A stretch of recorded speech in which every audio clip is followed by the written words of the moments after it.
nossos integrantes da mesa, doutores Amanda Sálvia, Alexandre Frediani e Salomão Age, grandes colegas integrantes da equipe do projeto. Hoje vamos discutir um trabalho que já foi publicado em inglês e português, e é um trabalho teórico, metodológico sobre pesquisação participativa no contexto do trabalho das universidades frente às mudanças climáticas. Vamos ter uma apresentação do Alex e da Amanda para começar, para apresentar brevemente os aspectos fundamentais desse trabalho, que orienta o trabalho prático do nosso projeto. Depois vai ter uma resposta do Salomão, e seguido pela discussão, temos bastante tempo para perguntas, comentários, críticas, etc., e discussão que todos nós vamos participar.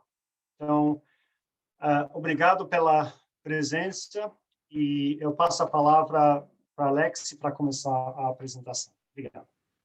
Obrigado, Tristan. Só antes de a gente começar, eu estou vendo que o professor Baltazar está entre os aqui na lista. Talvez a gente pudesse chamar ele para ser um panelista. Acho que está para fazer isso, não dá? Amanda, você consegue? Já fiz. Ótimo, obrigado. Tristan, boa tarde. A gente está tentando entrar, eu não sei, tem dificuldade de entrar. Eu já consegui entrar, mas a Eliane...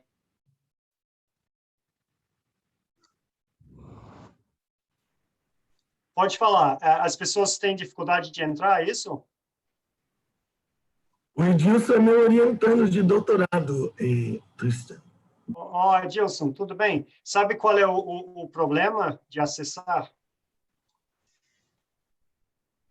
Olá, boa tarde. Boa tarde, professor. Boa tarde, Tristan. Eu não estava conseguindo acessar a nossa sala e não consigo ligar a câmara. Eu espero que agora vai poder, porque eu já te fiz co-host. Eu acho que agora consegue. Já, muito obrigado. Okay. Peço desculpa deste atraso, eu estava a tentar conectar-me e infelizmente não consegui, mas é um privilégio estar aqui com os nossos colegas. Professor Tristan, novamente, mil perdões a todos os que nos assistem hoje.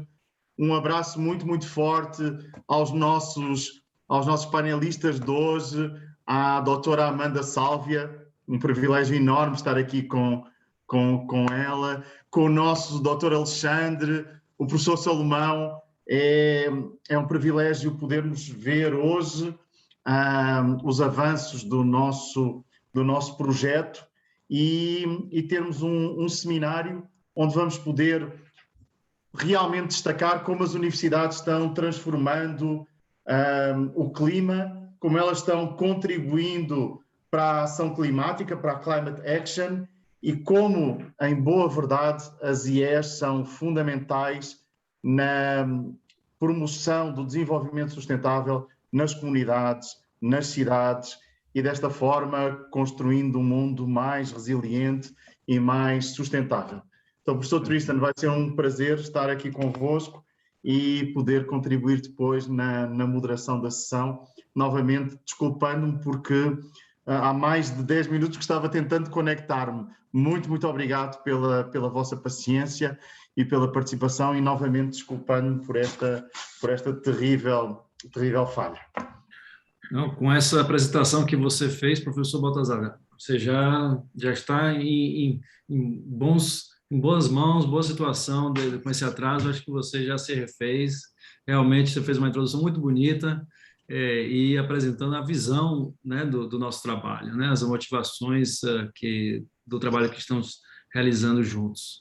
Então, o meu papel aqui na mesa vai ser de apresentar um artigo que a gente escreveu, um work paper, né? Então, um artigo que ainda está sendo em um ponto de partida. Foi um artigo que foi elaborado para ajudar no nosso trabalho coletivo, né, que a gente tem dentro do projeto do Climate U.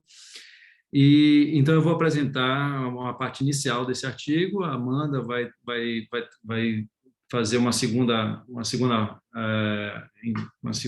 aporte, né, uma contribuição nessa discussão desse artigo. E depois a gente vai passar para o professor Salomão e o professor Baltazar, que vão fazer uma reflexão a partir do que a gente vai apresentar hoje, conectando um pouco também com as atividades que vocês estão realizando por parte do projeto, mas também com reflexões mais abertas sobre as questões que a gente vai estar levantando na apresentação e que o artigo também propôs. Então, acho que essa é um pouco a perspectiva da apresentação de hoje. Eu vou fazer, então, vou compartilhar a minha tela. Para as pessoas que estão aqui com a gente hoje, também estou gravando essa sessão, espero que seja, se todos estão de acordo, porque a ideia é depois que a gente possa também compartilhar com outras pessoas que não puderam estar aqui com a gente hoje. E se vocês tiverem qualquer pergunta, por favor, coloquem no chat a pergunta que vocês queiram e a gente vai tentar trazer também, a gente tem bastante tempo na segunda parte desse evento para refletir coletivamente sobre essas questões que vão saindo. Então, por favor, coloque seus comentários, perguntas no chat, porque seria muito importante para a gente também ter a perspectiva de vocês, talvez, ou experiências que vocês tiveram dentro do campo da pesquisação participativa. Por favor, compartilhem esses comentários, que para a gente é muito importante. Meu nome é Alexandre, eu sou pesquisador aqui na Inglaterra, em Londres, no instituto que chama International Institute for Environment and Development, onde eu faço pesquisa voltada ao tema de incidência política, né, de políticas públicas dentro das questões urbanas. Mas meu modo de trabalhar sempre teve uma perspectiva participativa, com metodologia de trabalho de colaboração. Sou de Salvador originalmente e também mantenho uma relação muito próxima com a UFBA e com a Faculdade de Arquitetura da UFBA, e a partir de outras colaborações tenho trabalhado com o tema de pesquisa de ação participativa.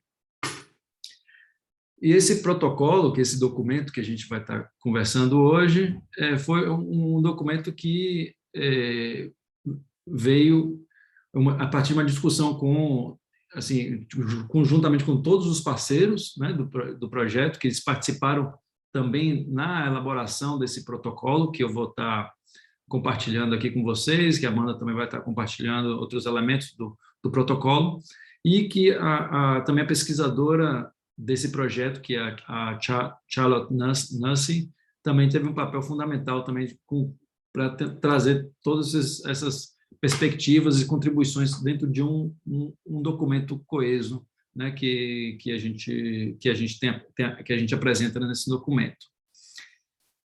O ponto de partida para a gente aqui é essa pergunta de por que o protocolo de pesquisa e ação participativa. Então, para a gente, era muito importante a gente está com um projeto que tem parceiros em 4 países, Brasil, Moçambique, Fiji, Quênia, e em cada um desses países são 4 parceiros, né, são três universidades em cada país, e cada um deles estão criando um grupo de pesquisa para executar um projeto de pesquisa-ação participativa.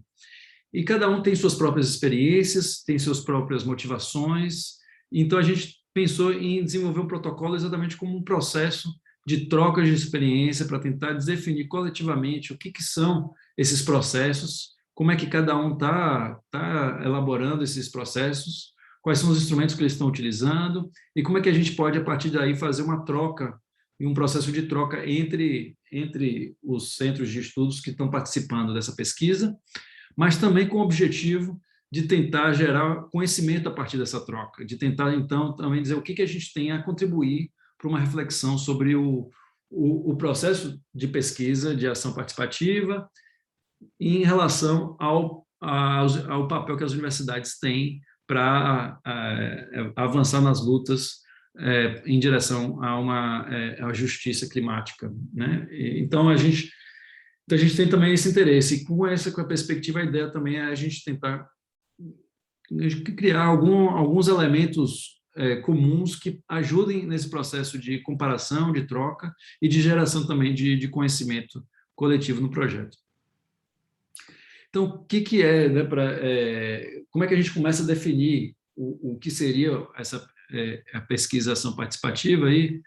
E muitos aqui, eu acho que já tiveram muita experiência nesse campo, mas o meu ponto de partida sempre é Paulo Freire, e que não tem um papel internacionalmente reconhecido dentro desse campo, né, do como ele definiu. Então, a partir do trabalho que ele fez na parte de educação, né, que a gente conhece muito bem, isso também se inseriu diretamente a esse campo de conhecimento que é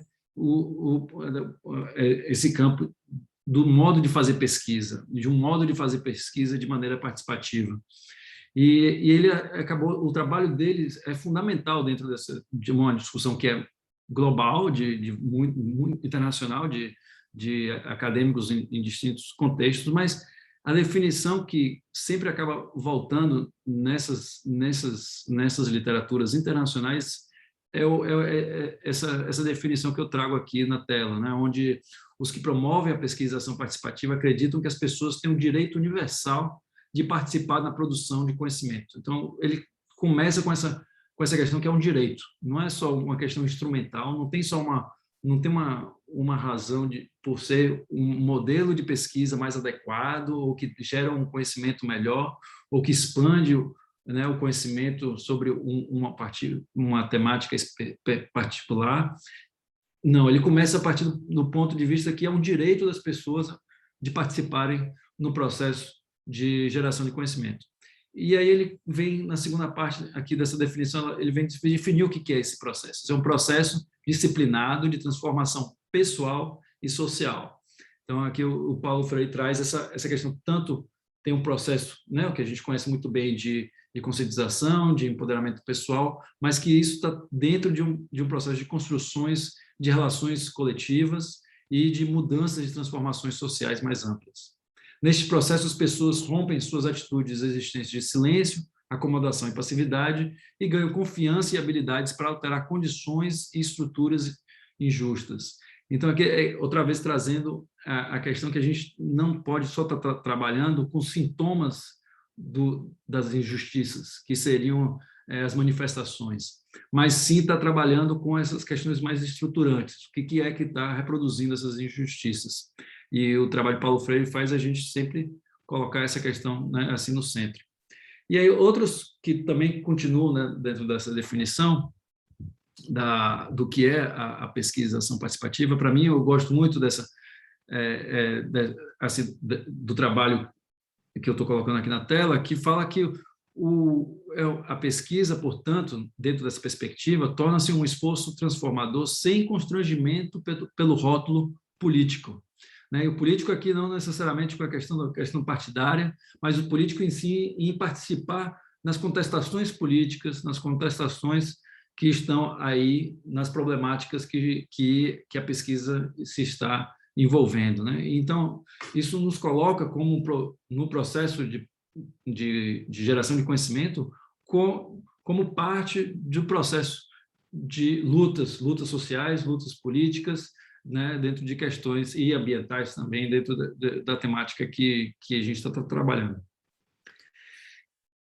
Então, trazemos no protocolo 5 elementos que a gente utiliza para tentar definir então, alguns princípios da pesquisação participativa. E a gente começa com essa questão de que é um conhecimento que aborda problemas reais. Então, a gente vê que a pesquisação participativa começa com o questionamento: qual é o problema, qual é a situação que estamos lidando, e não começando a partir da teoria, mas começando a partir da prática, da vivência, da experiência que temos em relação a um elemento que estamos trabalhando.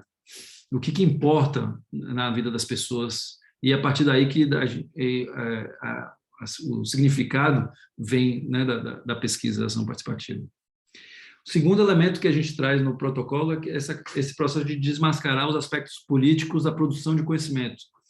Então, a participação, ação a pesquisa ação participativa tem um papel muito crítico do processo de geração de conhecimento, né? A gente reconhece que o modelo de geração de conhecimento tem sido um modelo que gera exclusões, que silencia certas vozes, que existem marginalizações que acontecem no processo de geração de conhecimento dominante, e a pesquisação participativa vem como uma resposta a esses processos dominantes, tentando, então, reverter algumas dessas assimetrias de poder que existem dentro do processo de geração de conhecimento.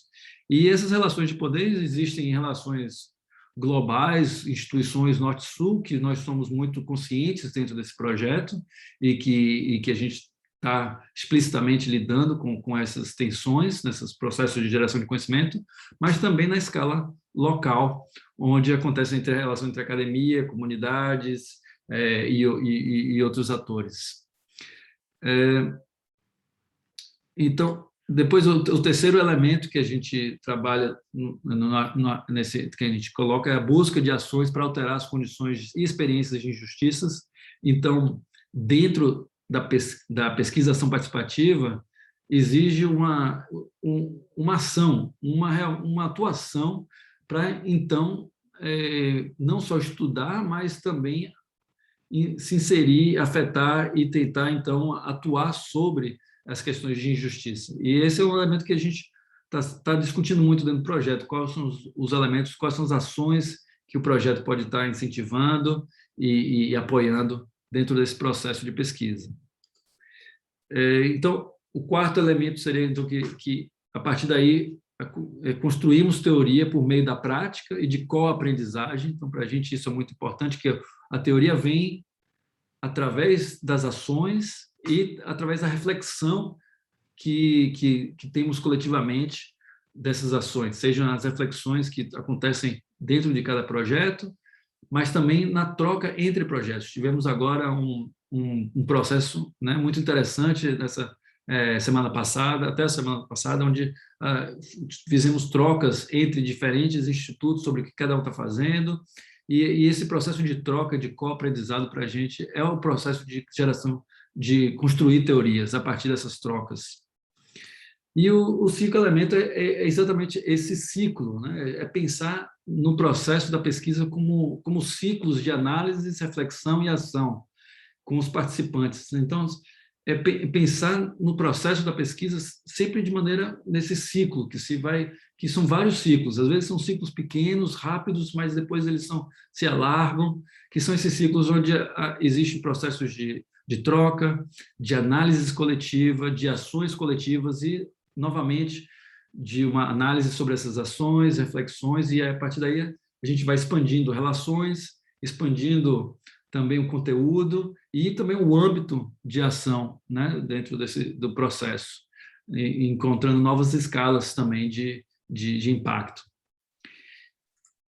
Então, a gente, no documento, identifica alguns estágios que a gente acha que podem ser interessantes e podem ajudar as equipes e que também se relacionam com ferramentas que vêm dos parceiros em cada uma delas, né? Então, a gente, o que eu vou explicar rapidamente agora quais são esses estágios, e depois a Amanda, na apresentação dela, ela vai ir mais profundo nas ferramentas, né? E explicar um pouco mais cada uma delas. Mas a gente está propondo esse começo por uma identificação do local de impacto, né?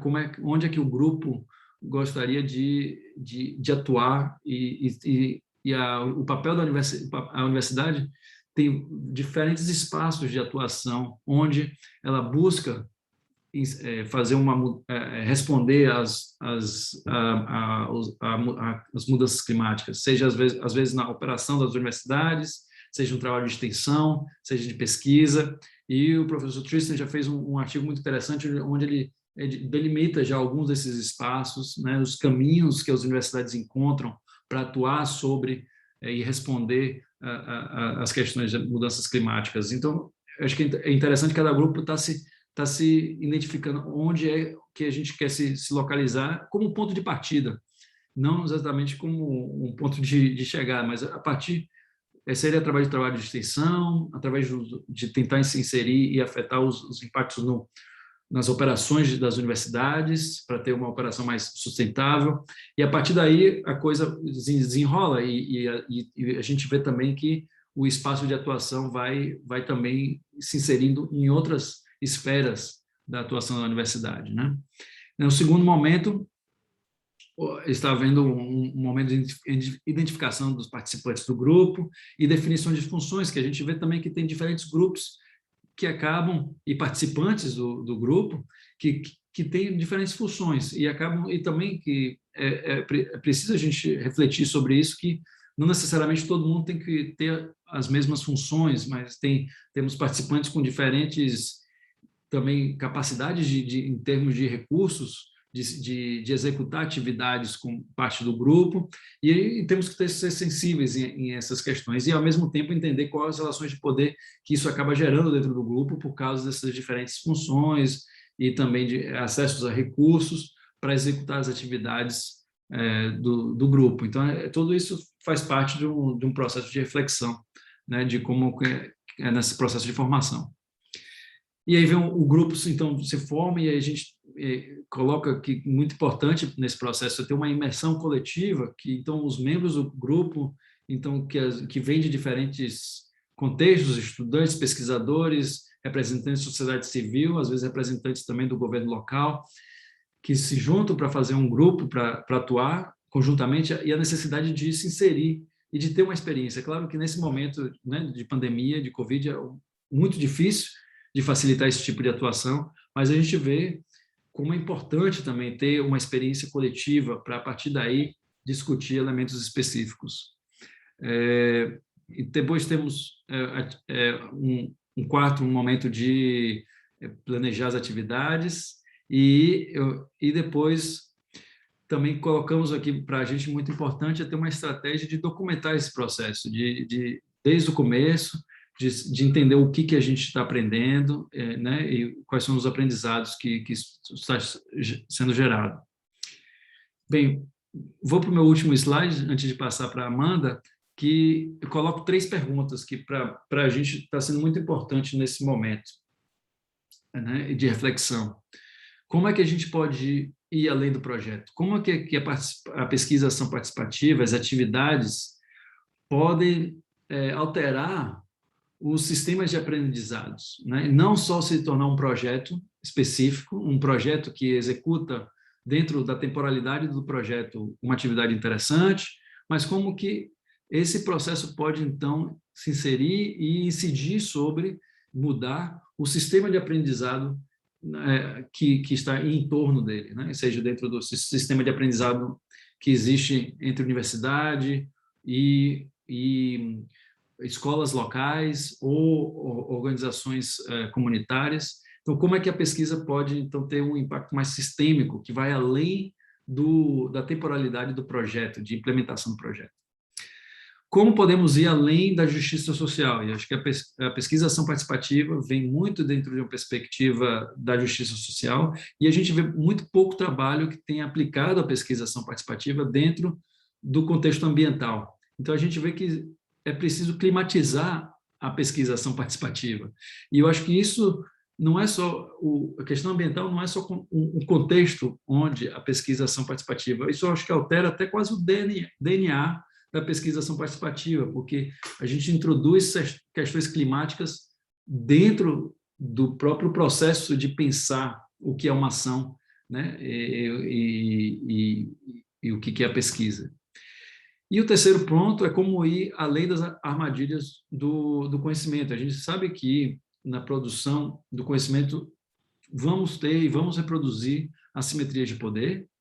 Então, como a gente pode revelar e ser mais consciente dessas relações de poder que acabam dando pontos cegos, que a gente acaba não vendo certas questões e não dando visibilidade ou possibilidades para certos conhecimentos serem representados e serem reconhecidos dentro da pesquisa. Como é que a gente pode estar ciente disso e trabalhar sobre eles, para então reduzir os pontos cegos e tentar também contestar certas armadilhas que existem na produção do conhecimento, porque porque estamos dentro de um processo de produção que é desigual e que tem suas próprias desigualdades, então temos que tentar romper, ou queremos romper, essas desigualdades também no processo da nossa pesquisa. Vou parar por aqui e passo para a Amanda, então, para fazer a apresentação dela. Muito obrigada, Alex. Bom, primeiramente, boa tarde a todos. É um prazer estar aqui, fazer parte desse painel sobre um tópico tão importante e do qual todas as nossas equipes vêm fazendo parte ativamente, inclusive desse protocolo, né, desse working paper desenvolvido pelo grupo. O meu nome, então, é Amanda Lang Sálvia. Eu sou engenheira ambiental de formação e pesquisadora na área de sustentabilidade já faz alguns anos. E agora, então, sou pesquisadora associada do projeto Climate U, no Brasil, com a Universidade de Passo Fundo. Então, como o Alex apresentou e já comentou, eu vou aprofundar um pouquinho mais em cada etapa do protocolo e também nas ferramentas que o protocolo sugere para a utilização nessas etapas. Vou só compartilhar aqui uma tela. Vocês estão vendo? Sim? Beleza. Sim. Bom, esse primeiro slide, na verdade, ele é uma forma mais visualmente elaborada das etapas que o Alex já apresentou agora há pouco. Então, mostra todos os princípios que norteiam a prática da pesquisa ação participativa e também as suas etapas. E aqui à direita, então, as etapas com as ferramentas sugeridas. A primeira etapa do protocolo, da pesquisa, diz respeito à identificação do local de impacto. Então, é uma etapa muito importante que varia de universidade para universidade, país para país e de caso para caso.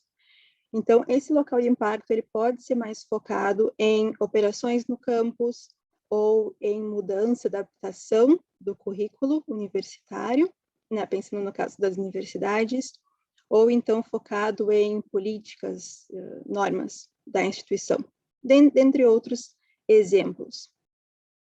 Mas existem algumas perguntas que podem auxiliar o grupo a tornar esse local de impacto mais claro, entender um pouquinho tudo que tem por trás dele.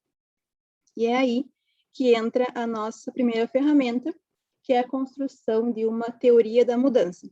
Então, como eu mostro aqui nessa imagem, a teoria da mudança ela não deve ser vista como um objetivo final, como aquele ponto final de atingimento em que tudo aconteceu da forma correta.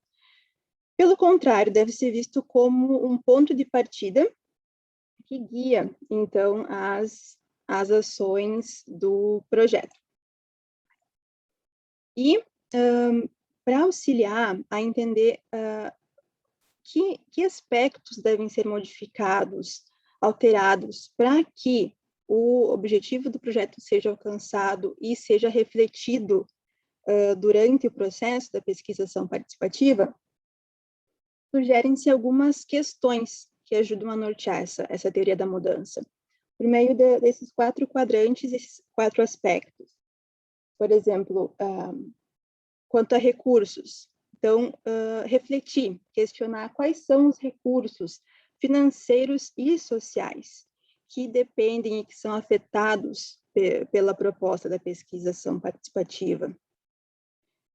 Como os participantes, como os grupos envolvidos podem se transformar em agentes de ação e realmente entender a proposta e participar de forma efetiva da proposta da pesquisação participativa.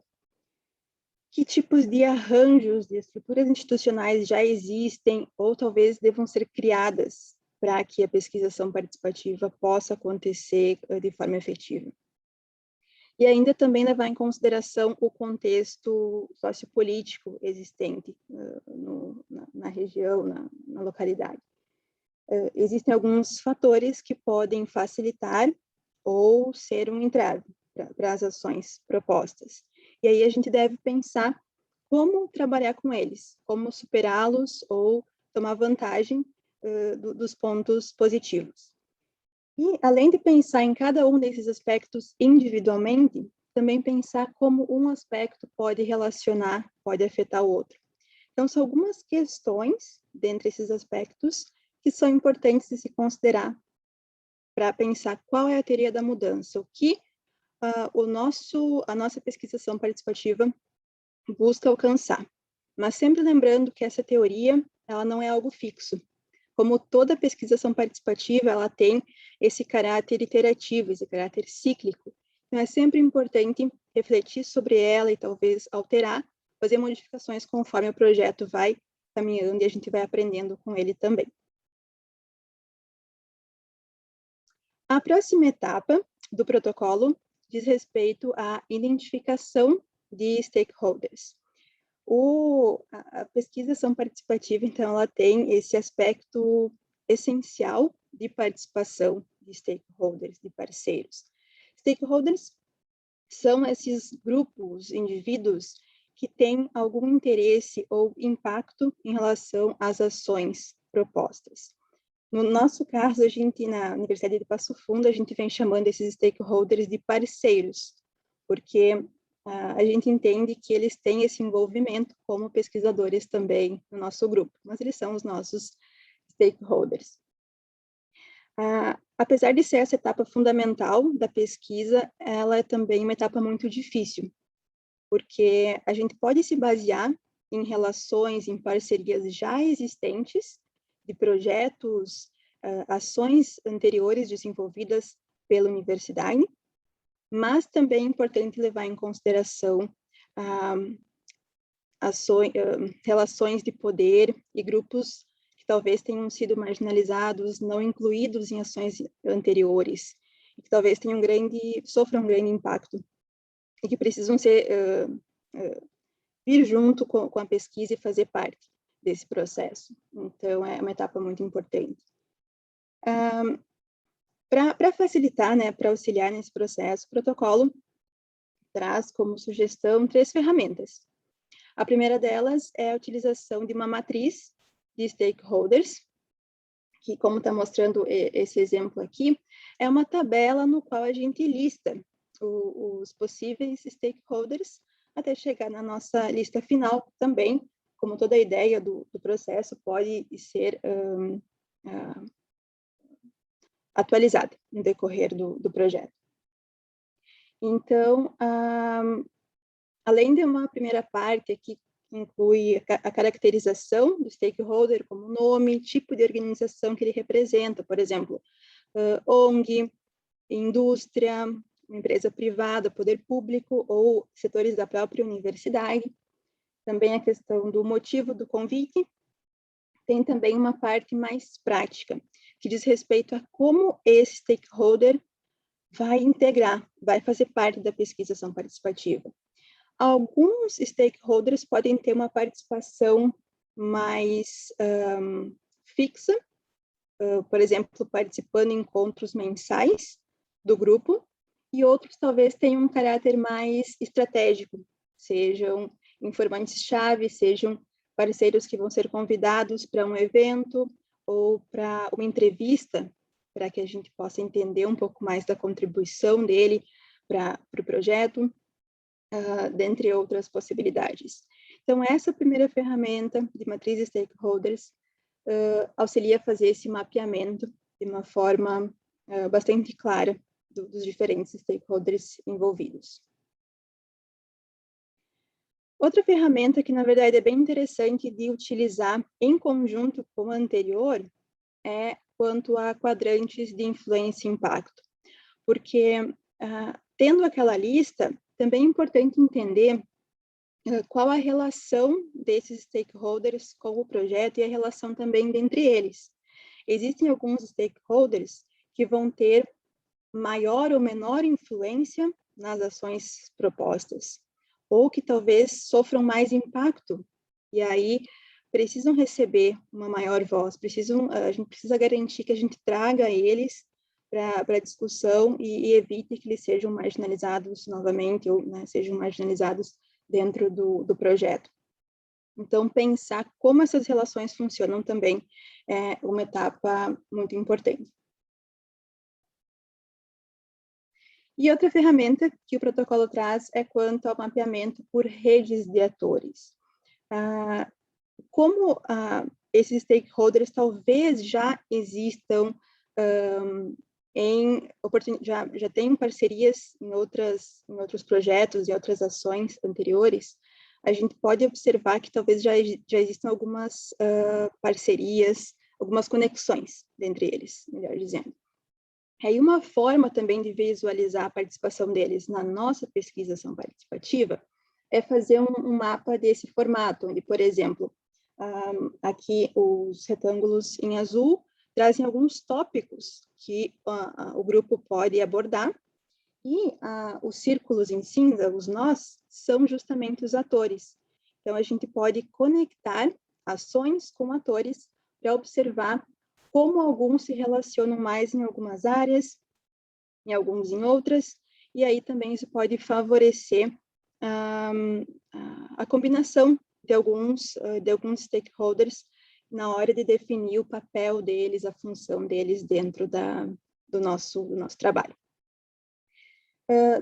Como o protocolo fala, não existe um número fixo, um número certo, um número ideal de participantes no grupo, né, de stakeholders, mas a gente imagina que teremos aí de 10 a 15 participantes para incluir as diversas áreas que podem ser impactadas, afetadas e terem também contribuição no projeto. A próxima etapa é quanto à participação, quanto à formação do grupo. E aí, a ferramenta que a gente traz ela contém, na verdade, 7 princípios de envolvimento comunitário, e ela é um exemplo prático que ocorre em Fiji. E apesar de a gente trazer esse exemplo aqui, e num primeiro momento ele parecer bastante focado a um contexto onde há contato com comunidades indígenas, que é o caso de Fiji, vocês podem acessar no protocolo, vocês vão ver na descrição do texto, então, que algumas desses princípios aqui, como, por exemplo, protocolo de entrada, protocolo de saída, tem algumas regras bem específicas de contato com o chefe da aldeia, buscar o consentimento para realizar essa pesquisa dentro dessa comunidade. Então, é algo bem específico para o contexto deles, mas com 2 mensagens importantes que podem ser utilizadas por todos praticando a pesquisação participativa. Uma delas é quanto a ir além da questão do consentimento e trazer a importância desse conhecimento, seja ele indígena ou tradicional, local, dessas comunidades existentes nas nossas regiões. E como esse conhecimento pode contribuir, conversar com o conhecimento que a universidade, com os grupos de pesquisadores vão estar trabalhando na pesquisação participativa. Essa é uma questão.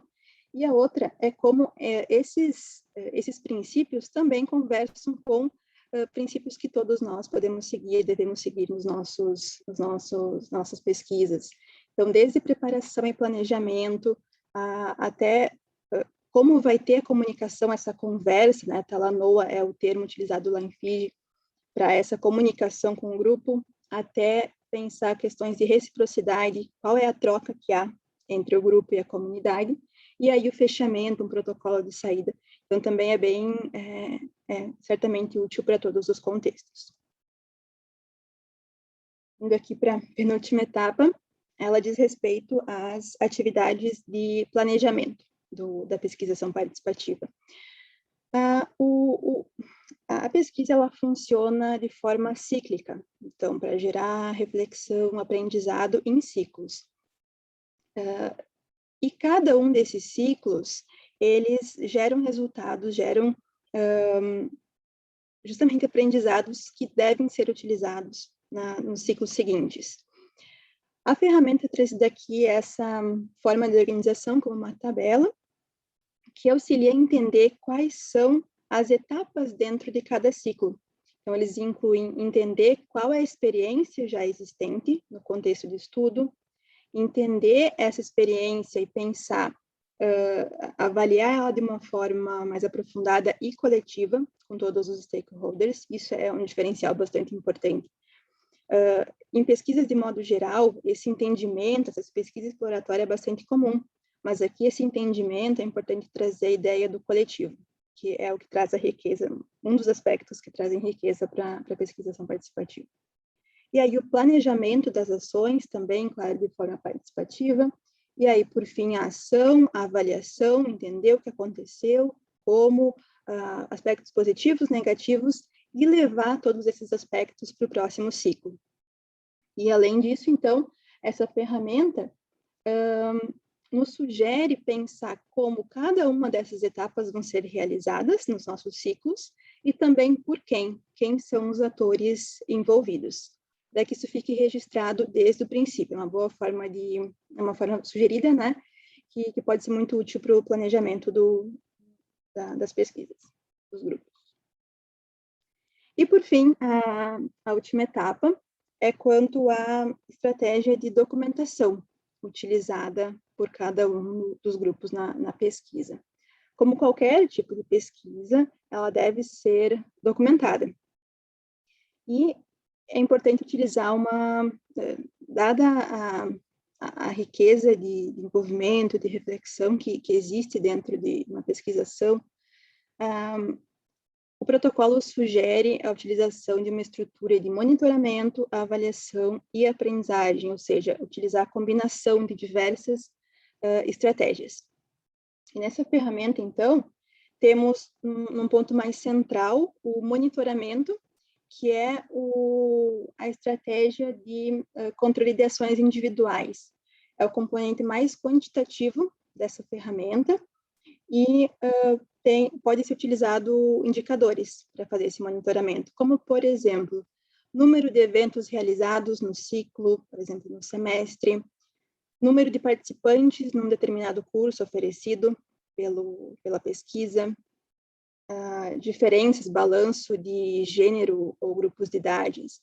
Então, alguns indicadores que nos ajudam a entender como o projeto foi ocorrendo. Outro aspecto é a avaliação.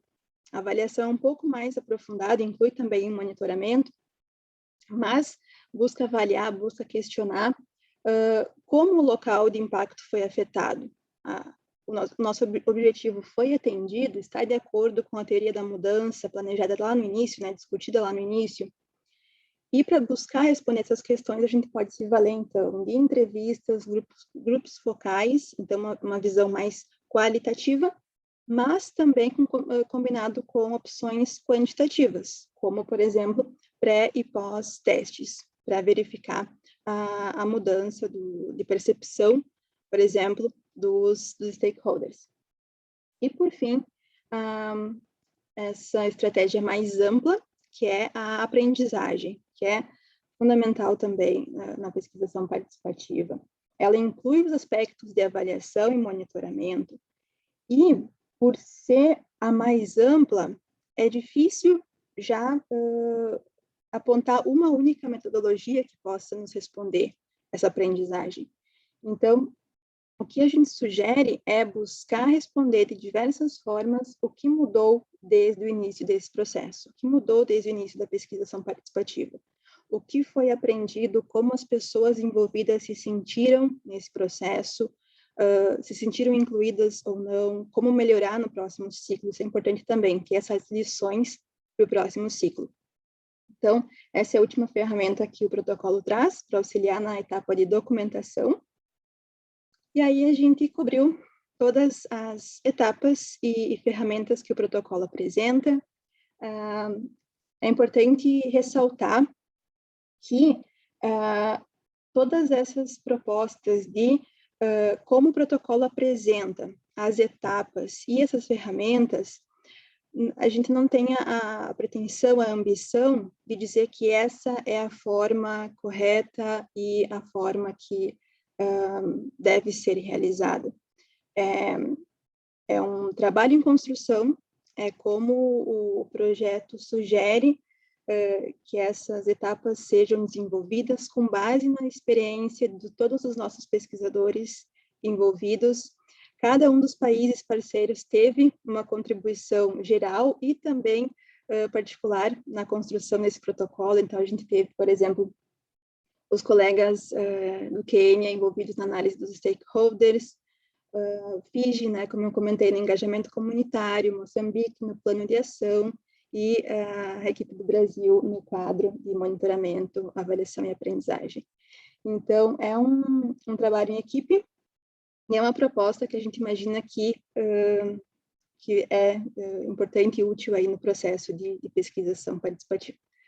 Aproveito para agradecer mais uma vez pela oportunidade de compartilhar um pouquinho sobre o protocolo e também agradeço mais uma vez a equipe do projeto e ao Alexandre e a Charlie pela oportunidade de ter feito parte da construção desse protocolo.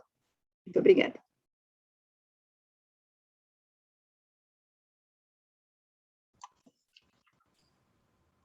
Obrigado, Amanda. Ótima.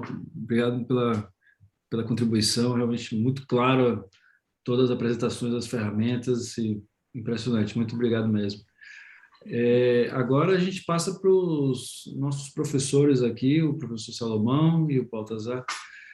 Professor Salomão, você quer começar com as suas reflexões? E a gente tenta manter uns 10 minutos, para a gente começou um pouco tarde, se estender um pouquinho. Se a gente pudesse manter uns 10 minutos para cada um, a gente tem um pouquinho de tempo para responder um pouco tem algumas perguntas que estão surgindo que a gente poderia depois retornar a elas.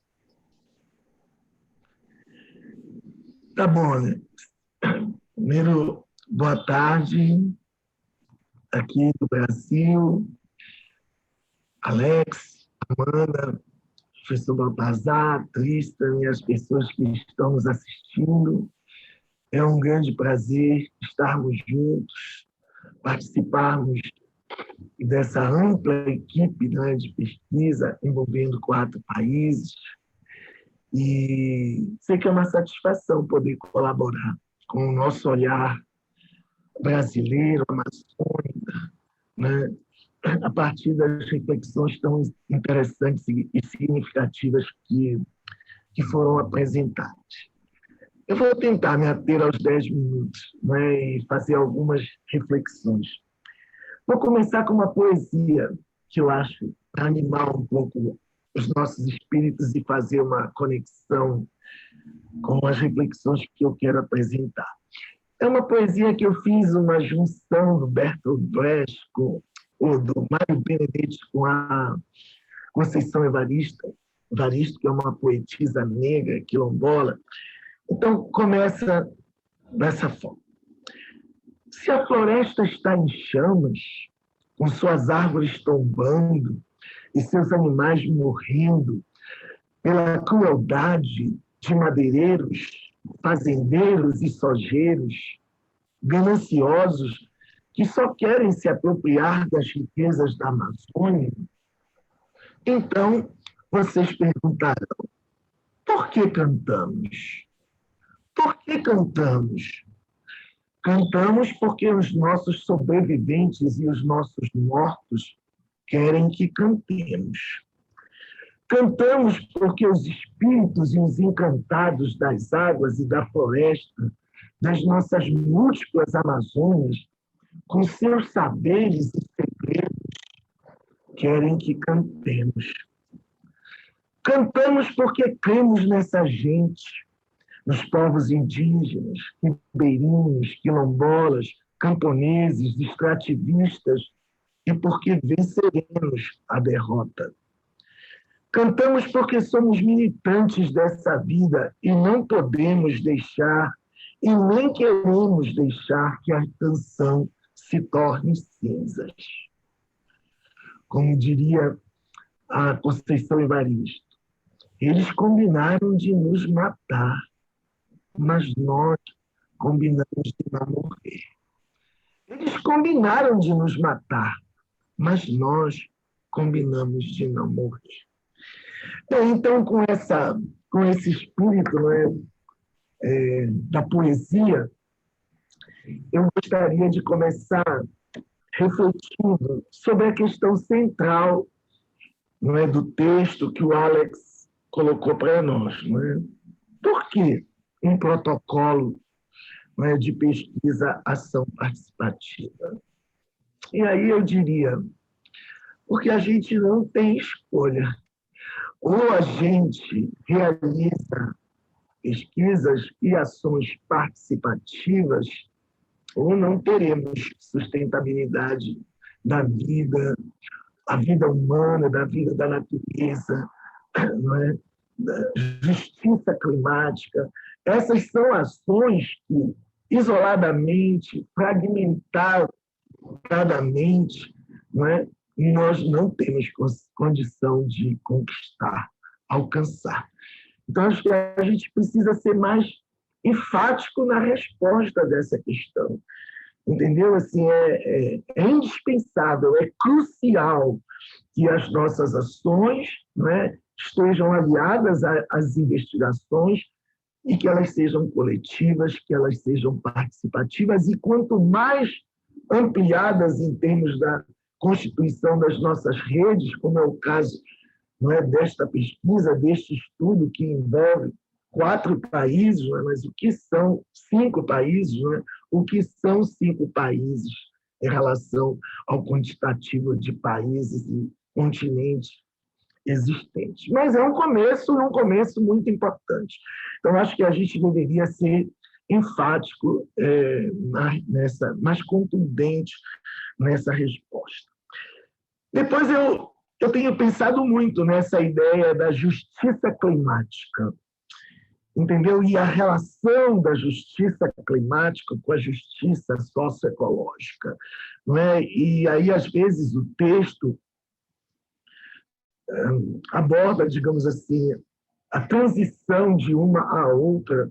Eu penso também que a gente precisa ser bem mais enfático da importância delas agirem integradamente. Nós não vamos ter justiça climática se não tivermos justiça socioecológica, e vice-versa. Então, a gente precisa pensar nessas questões integradamente e refletir mesmo sobre o papel que as universidades, independente de serem públicas, privadas, mas pela sua potencialidade, qual é o seu papel com relação a esse direito, a essa questão da justiça, porque nós temos pensado muito nisso.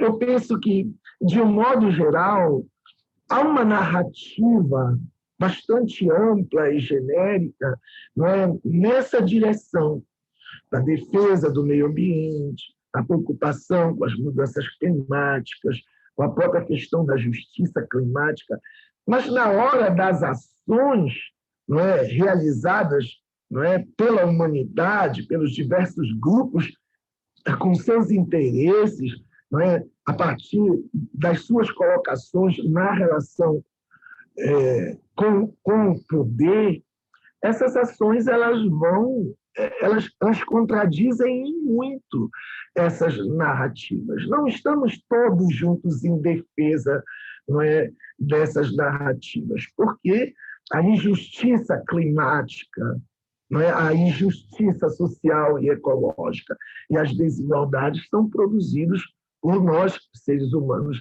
e as universidades têm um papel muito significativo na produção dessas injustiças. Eu acho que a gente tinha que também confrontar um pouco mais essa relação entre justiça e injustiça, entendeu? Porque nós queremos a justiça Quer dizer, não dá para querer a justiça produzindo a injustiça. E no âmbito da sociedade e da própria universidade, que faz parte da sociedade, nós ainda contribuímos muito significativamente, na minha opinião, para a injustiça, aliás, mais para a injustiça do que para a justiça. Queria ressaltar a referência ao Paulo Freire nesse ano do centenário do Paulo Freire. Achei muito pertinente. Eu mesmo participo de algumas redes de pesquisadores que se assumem freirianos enquanto referência, e acho que o elemento fundante tem a ver com essa ideia mesmo, não é, de que a participação é um direito, dizer a palavra é um direito humano, e ninguém diz a palavra sozinho, né? A palavra é dita coletivamente. Eu acho que a grande contribuição do Freire para, digamos assim, a mudança de um paradigma, seja de pesquisa, de educação, não é, de entendimento, é essa ideia de que os oprimidos, não é, quando ele escreveu a pedagogia dos oprimidos, os subalternos, os empobrecidos, os excluídos, eles já são sujeitos de voz, já são sujeitos de cultura, já são sujeitos que produzem conhecimentos e que precisam ser reconhecidos como tal. Não é assim? Claro que há necessidade e a importância de um processo educativo para a libertação da opressão, da subalternidade, da exclusão, mas acho muito importante, acho que o projeto todo, a reflexão do texto caminha nessa direção, de que a gente seja acessível a escutar todas as vozes que a gente puder, as vozes diferenciadas, não só as vozes da academia, não só as vozes das grandes empresas, do comércio, mas as vozes dos movimentos sociais, as vozes dos povos indígenas, quilombolas, ribeirinhos, extrativistas. Então, acho que essa é uma questão de princípio, não é? E que a gente precisa destacar. Bem, eu penso que, ao longo da pesquisa, do texto também, há um destaque para a questão do poder. Os sistemas de aprendizagem tendem a levar ao empoderamento, e a própria pesquisa, a ação participativa, com a sua intervenção, ela pretende fortalecer um poder cada vez mais social e menos individual. Mas penso que a gente precisa fazer uma reflexão sobre o padrão de poder existente hoje na nossa sociedade. Certo? E os estudos que eu tenho feito, eles revelam que as relações de poder cada vez mais são constituídas pela perspectiva mercadocêntrica, pela perspectiva eurocêntrica, pela perspectiva antropocêntrica, pela perspectiva urbanocêntrica e pela perspectiva escola centrista. Quando eu falo na escola no centro, a universidade não deixa de ser uma instituição escolar, de nível superior e mais escolar. Então, esses centrismos e talvez muitos outros, eles precisam ser enfrentados, confrontados, se a gente efetivamente pretende trabalhar na perspectiva de empoderamento de outros segmentos que têm sido excluídos por aqueles que assumem o poder. A cultura do negócio é muito forte. É ela, por exemplo, que tem determinado todas as mudanças climáticas hoje existentes, mas não só do negócio, mas também antropocêntrica, de nós nos acharmos superiores à natureza, nos afastarmos dela e explorarmos ela de acordo com as nossas necessidades, que nem sempre são as de todos, porque é um processo de concentração de renda e de riqueza muito grande. À medida que isso acontece, nós temos cada vez mais populações excluídas da renda, entendeu? Da riqueza, do conhecimento, do acesso àquilo que é produzido integradamente, não é, por todos. Bem, e também lembrar que as referências para a consolidação dessa estrutura de poder se dá, na minha opinião, pela fragmentação, pela hierarquização e pela padronização. São 3 referências que nós temos que confrontar, na minha opinião, se a gente quiser ressignificar o poder. Por fim, eu não sei se meu tempo já está se esgotando, eu vou tentar fazer uma relação agora com a nossa experiência da Universidade Federal do Pará, não é? Com o que a gente pretende com a pesquisação participativa. Então, o texto fala, não é, da questão dos sistemas de aprendizagem empoderadora. E aí eu penso que a inspiração, na minha opinião, para esse processo de aprendizagem, de educação, ele pode vir do território. Essa tem sido a nossa aposta. Quando eu falo em território, não é um território físico, não é administrativo, porque não há território sem gente. Mas eu falo do espaço que tem sido ocupado, não é? E quando os sujeitos coletivamente se apropriam, disputam esse processo de apropriação, não é, que é contínuo, e vão constituindo os nossos territórios, como, por exemplo, a Amazônia ou as Amazônias. Não existe Amazônia sem gente, ainda que a propaganda, não é, governamental, historicamente, tenha apresentado dessa forma. A mídia também. Ela apresenta uma floresta imensa, rios, não é, exuberante, mas a Amazônia se constitui, não é, com todos os seres vivos e não vivos existentes e que foram produzindo esse território, não é, contribuindo para a constituição desse ecossistema e que pode nos ensinar muito. Era aí que eu queria chegar. A Amazônia é essencialmente diversidade. É fundamentalmente um território complexo. E a partir dessas inspirações, entendeu, que a gente começa a aproveitar as referências. O combate à padronização vem da inspiração do território, não é? A perspectiva da complexidade para o enfrentamento da fragmentação, certo? E também da hierarquização. E isso precisa acontecer em todos os setores. E é por isso que nós estamos, no nosso projeto de ação participativa, propondo a criação de coletivos de governança do território, certo? Então, nós estamos apresentando 2 casos do Baixo Tocantins, não é, composto por 6 municípios e um município especificamente também da região tocantina, do município de Muju, não é?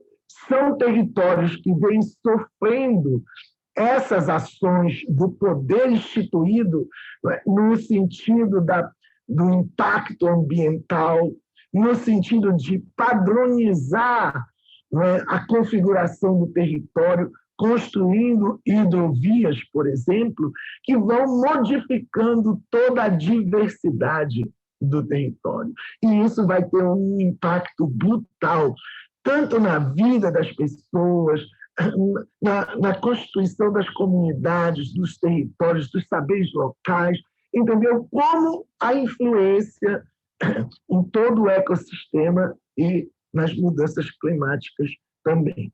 Então, a nossa perspectiva é de que a universidade, em diálogo com os atores envolvidos com esse processo, possam construir alternativas de incidência, não é, nessas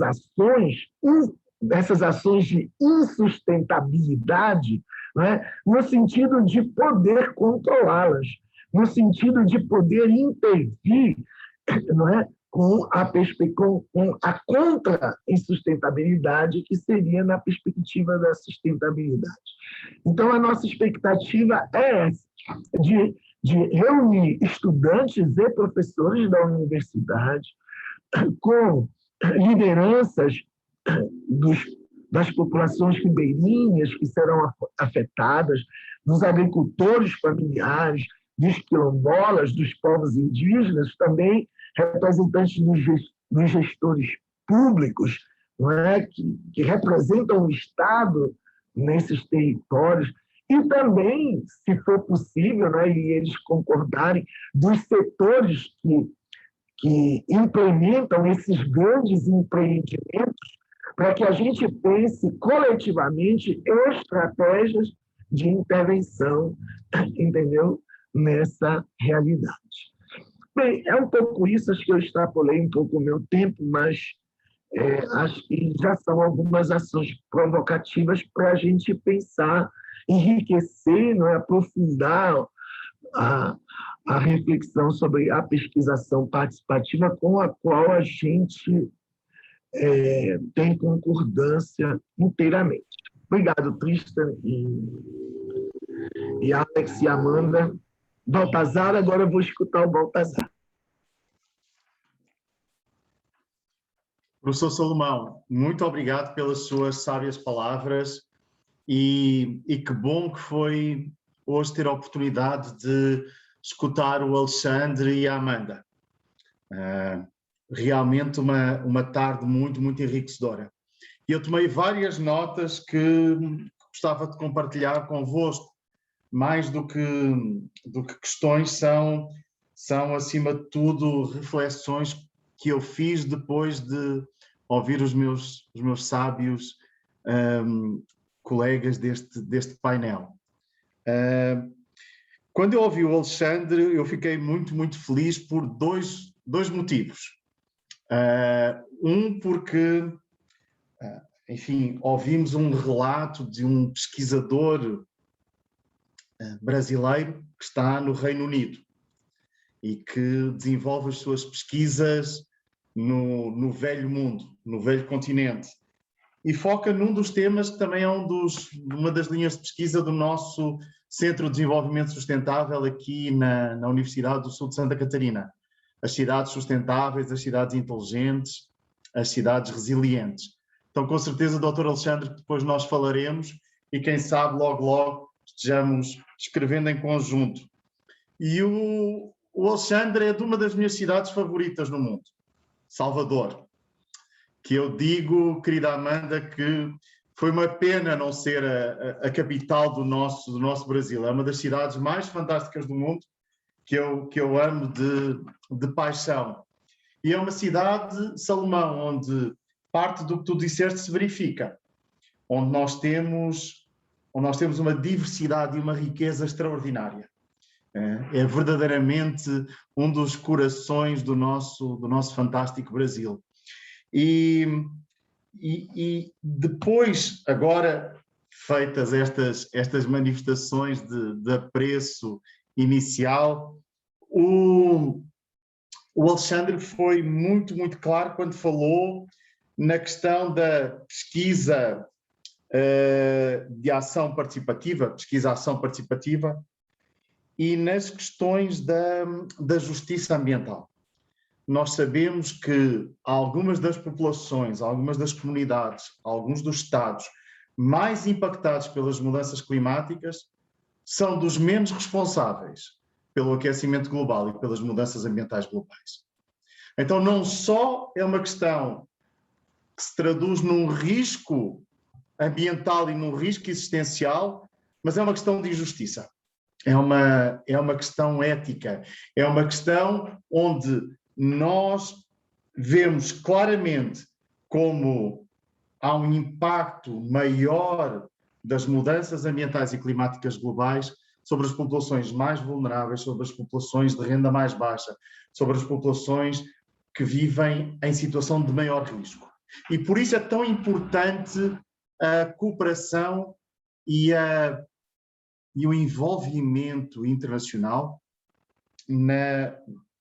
na busca de soluções para a mitigação e para a adaptação das mudanças climáticas. Então, este ponto do Alexandre foi realmente muito, muito, muito interessante.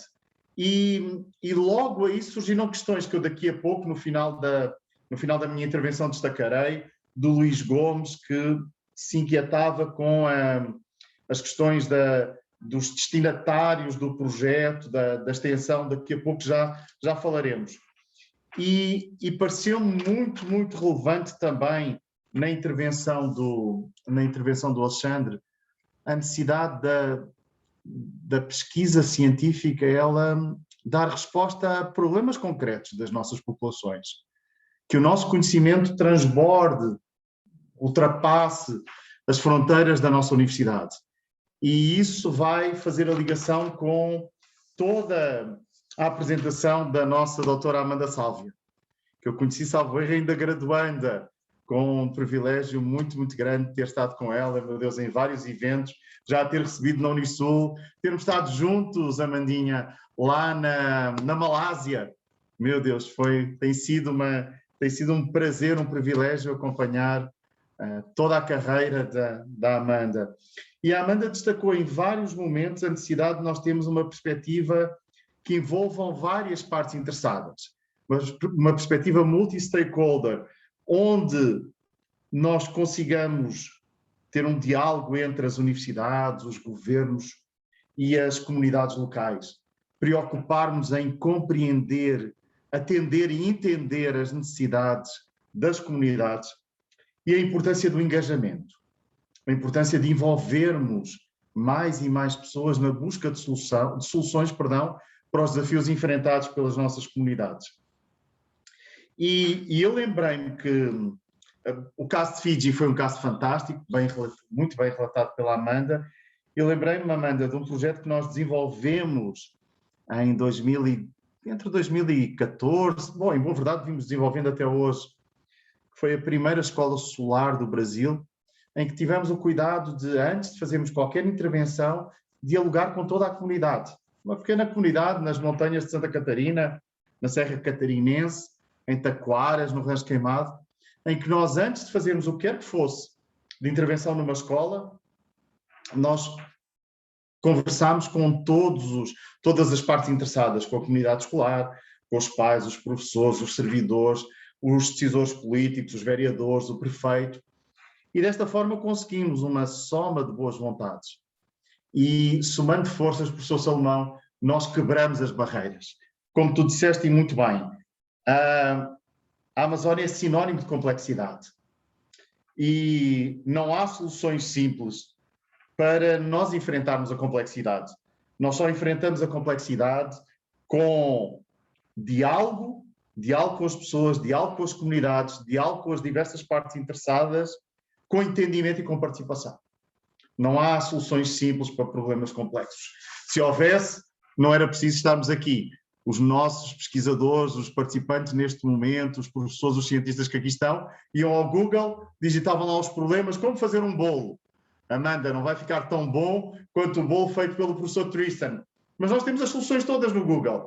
Agora, para resolvermos os problemas que nós temos em cenários complexos, em comunidades complexas, como Fiji, como a Amazónia, nós necessitamos, mais uma vez, de diálogo, necessitamos de todas as partes sentadas numa mesa para compreendermos como é que podemos propor soluções para resolver estes problemas.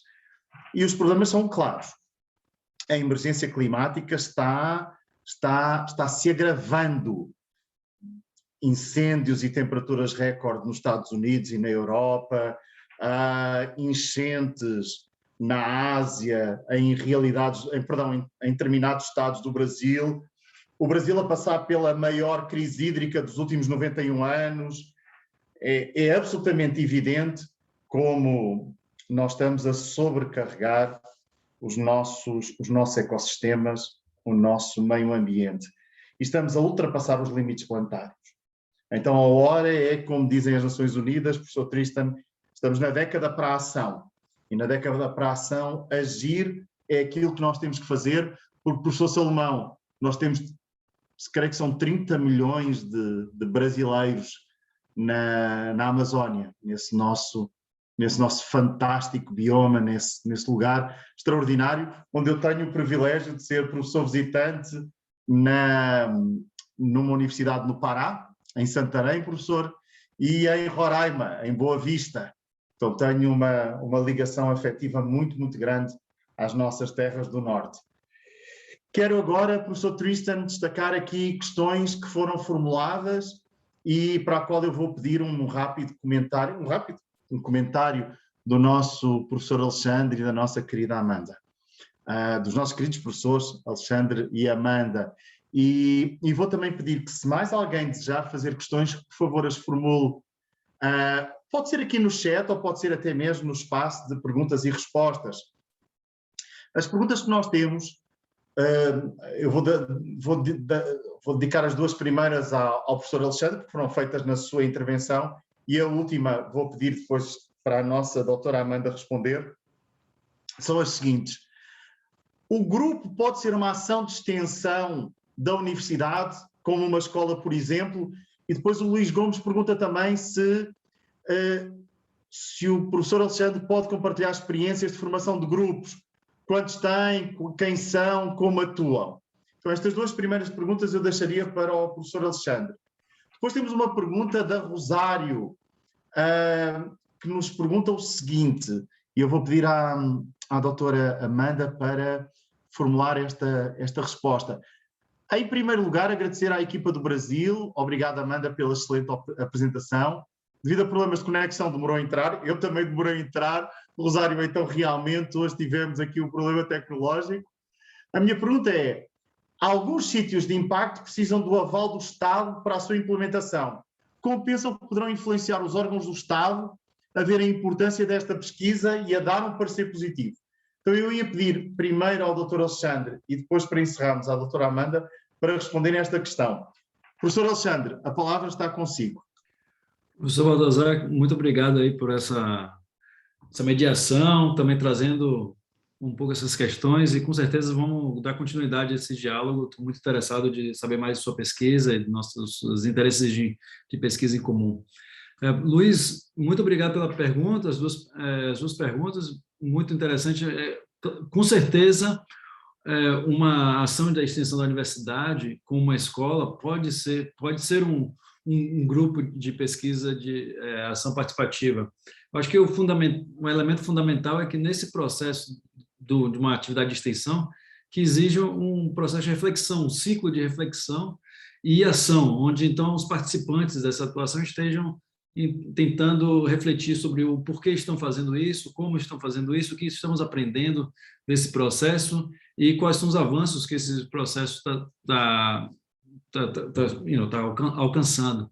Então, nesse sentido, eu acho que, com certeza, acho que pode ser, e acho que seria muito interessante. Eu tive uma atividade aqui em Londres, quando eu estava na Universidade de Londres, onde eu estava trabalhando com grupos de estudantes de escola primária, e onde eles estavam, os estudantes da escola primária estavam fazendo uma atividade de pesquisa, onde eles estavam identificando as problemáticas em relação à moradia que eles experienciavam e como que isso influenciava na oportunidade deles de aprender, como é que eles afetavam o fato de eles estarem morando em certos locais ou distância da escola, como isso afetava o processo de aprendizado deles nas escolas. E essa é uma pesquisa que eles estavam fazendo com fotografia, fazendo com máquinas, e os estudantes da minha universidade estavam facilitando, ajudando eles a fazer essa pesquisa. Essa colaboração foi muito forte e que gerou recomendações específicas para governos locais, como, por exemplo, a necessidade de ter uma biblioteca aberta em horas depois do final da escola, para que os estudantes possam ir para a biblioteca. E essa demanda específica, por exemplo, foi uma demanda que eles ganharam. Eles conseguiram mudar o horário de abertura da biblioteca local, e eles usaram evidências, né, da pesquisa que eles fizeram, os estudantes fizeram, e foram até, né, o conselho local e fizeram essa demanda e conseguiram esse ganho. Então acho que pode ser muito interessante essa colaboração.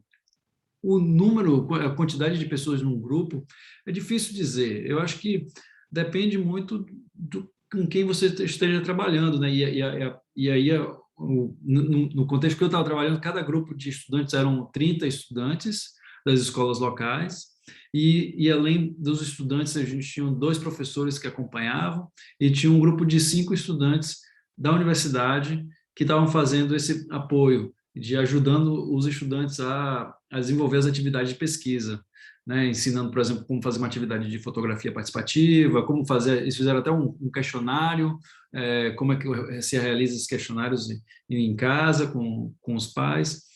E então foi um pouco essa constituição, mas aí vai depender um pouco do seu grupo. Eu acho que grupos, em geral, muito grandes não são tão bons para fazer reflexões coletivas.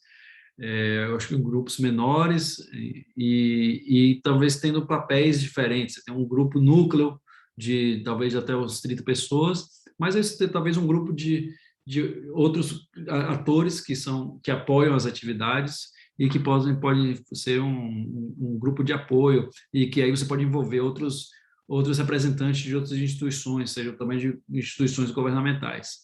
E aí, com esse gancho, eu passo para a Amanda para responder a pergunta do Rosário. Muito obrigado, Alexandre. Por favor, Amanda. Sim, primeiro, muito obrigada pela questão, Rosário. É um ponto muito importante e também muito difícil, né? Dessas intervenções e dessa relação com o poder público. Mas eu acho que, acredito que um ponto-chave dessa questão é trazer o poder público como participante da pesquisação participativa, como um importante stakeholder desse processo, para que faça parte desde o princípio e se sinta também, né, os seus representantes, né, se sintam integrados no processo, e não apenas de lado para dar um aval, né, uma confirmação se sim ou se não.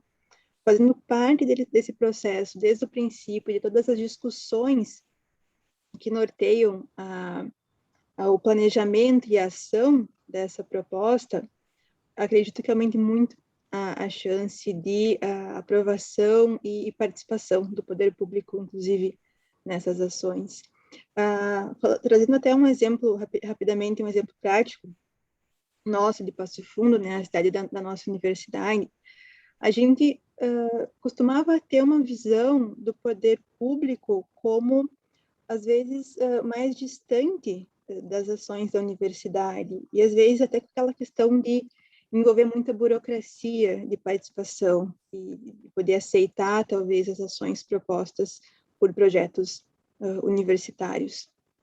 Mas agora a gente tem 3 parceiros do poder público, de diferentes secretarias, fazendo parte do nosso grupo de pesquisação participativa, e, mais do que isso, ansiosos por ter intervenções no ambiente urbano também da cidade, para conectar com a questão da ação climática e do desenvolvimento sustentável.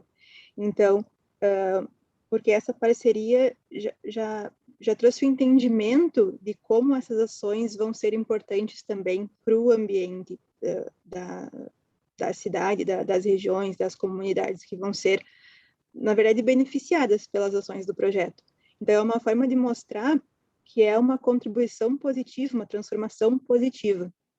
E acredito que esse passo inicial é trazer eles como participantes desse processo desde o início.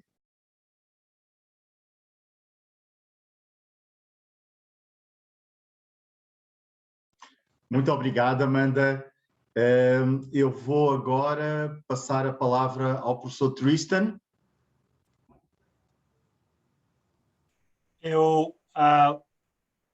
Professor Baltazar, acho que tem mais uma pergunta aqui, o Celso, na lista dos participantes. Professor, Onde é que está aqui a do Celso? Não estou vislumbrando. Ah, Celso. Não, voltou.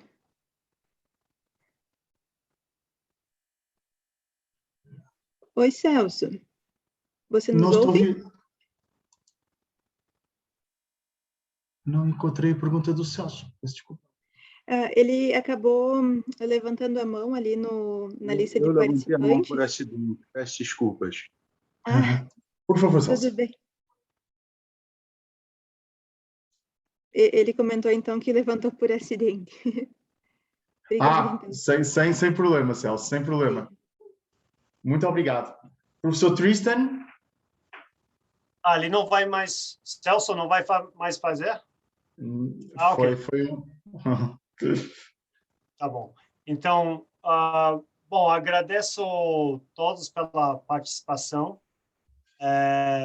Eu peço desculpas pelos problemas técnicos que tivemos no começo, que eu acho que atrapalhou a todos, mas parabéns pelos ponentes que conseguiram fazer as suas falas sem muito atrapalho, apesar desses problemas técnicos. Então, agradeço tantas palavras de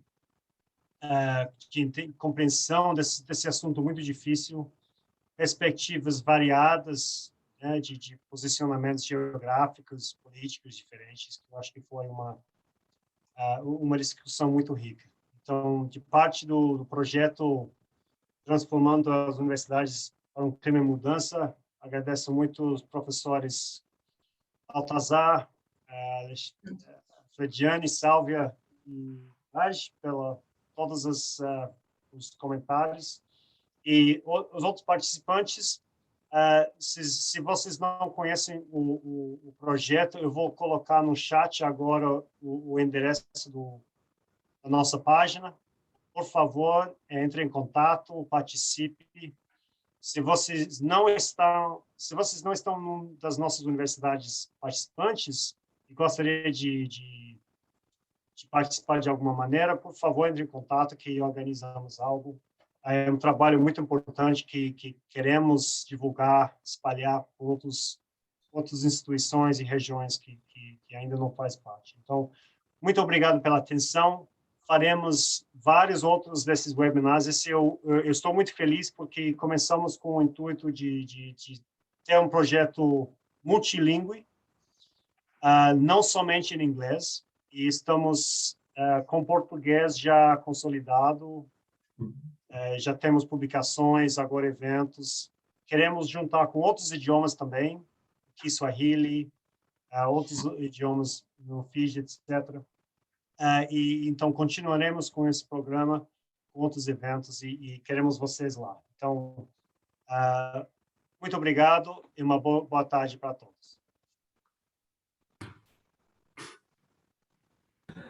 Boa tarde a todos. Abraços, Tristan, Alex, Amanda, Baltazar e quem está nos ouvindo. Foi um prazer. Espero que a gente continue conversando, né? Salomão, obrigado pelos comentários. Foram ótimos. Obrigado mesmo. Hein? Um abraço. Obrigada, professor Salomão, professor Baltazar. Prazer. Muito obrigado. Abraço. Abraço a todos.